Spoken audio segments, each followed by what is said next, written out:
Welcome to Kenton's videos. Enjoy the video.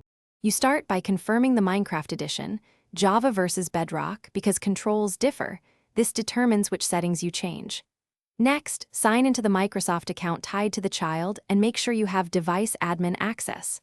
Once done, open Family, Microsoft. Calm and enable screen time and content filters. Make sure console or OS parental features are on too.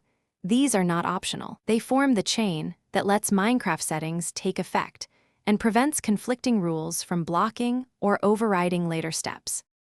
Now you tackle the complex middle steps.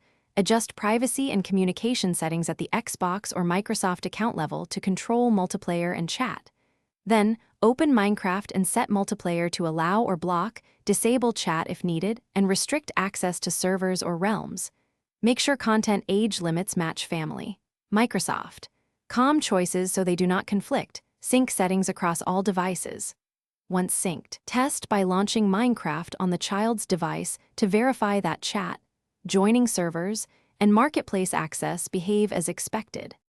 Finish by confirming all changes, rebooting devices, and forcing a sync on the Microsoft Family account so rules apply immediately. Then set routines or temporary overrides, such as extra play for homework completion, so rules remain flexible but controlled. Make sure you review activity logs periodically to spot rule gaps. If something is still blocked or not applying, check that the child's Minecraft account is linked to the correct Microsoft profile. Ensure both app and OS are updated, and verify no device-level parental controls are conflicting. Thanks for watching. Consider subscribing if we helped you.